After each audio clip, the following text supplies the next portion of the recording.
Mr. Schock, you're recognized.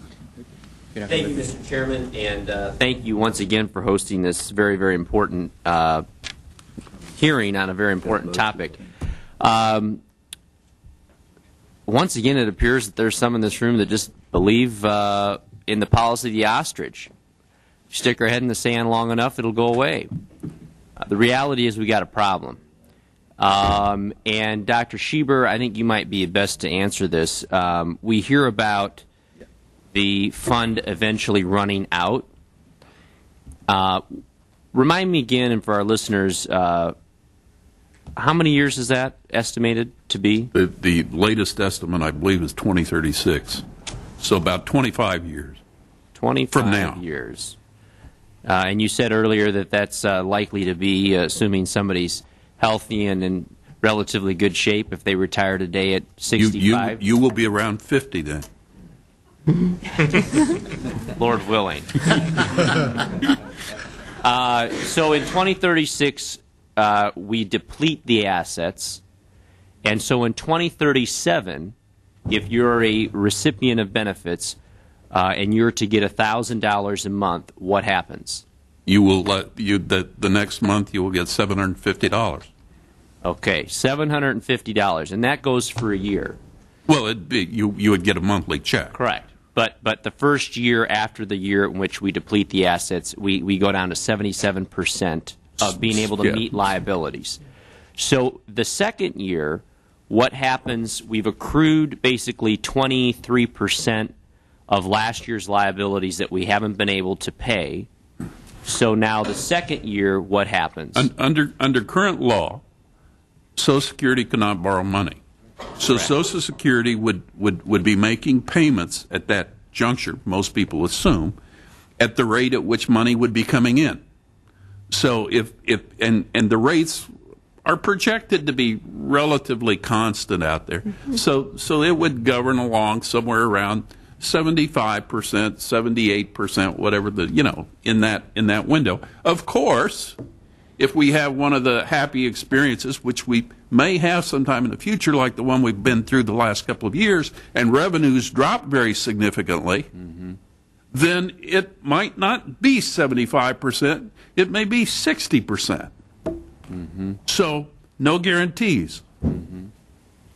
And so I guess what I'm having a hard time understanding is why do we continue to send statements to people who might be around 50 years from now to tell them to expect a certain benefit when we know today the truth to be that under the current system they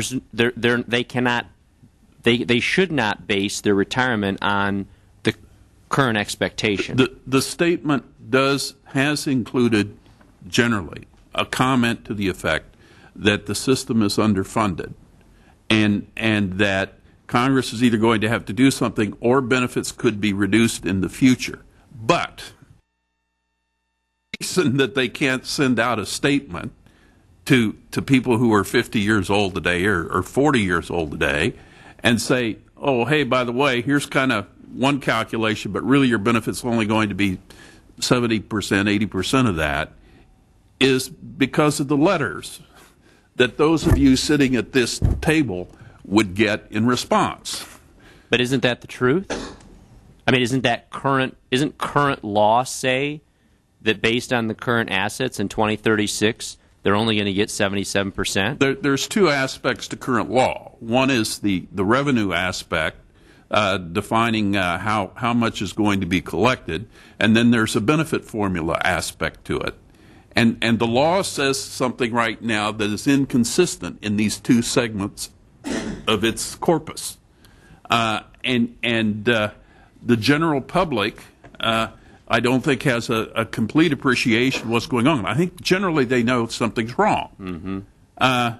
But, we go off and we propose to them that there's some magical, simple solution. We hear all the time about these surveys. The public would like to pay more for Social Security rather than having benefits cut. Right. Oh, and how would you like that done? Well, tax people who are earning more than $106,000. That's not the American people. That's not the American workers paying for this. And if you look at Table 2 in my presentation, the people they want to raise taxes on are already getting back less than 50 cents on the dollar for what they're contributing. FDR thought this was wrong.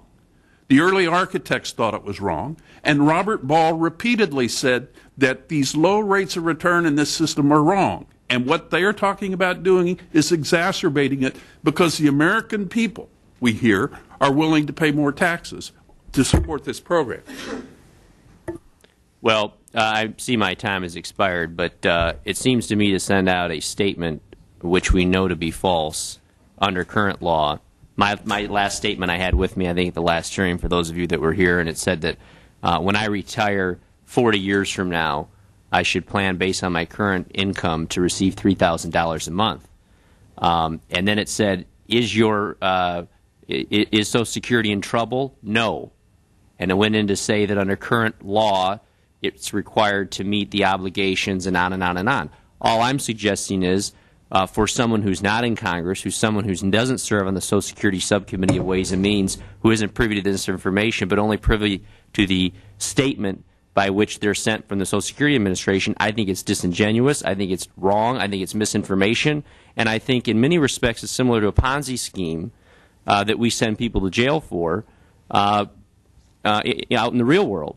So I appreciate the Chairman's continuation on this subject, and I look forward to working with him and our ranking member here when he realizes we got a problem and tries to help us fix it. Thank you. Mr. Schock, I've realized the problem, but it's not Social Security. That seems like all our witnesses think Social Security is a problem. Listen, I want to thank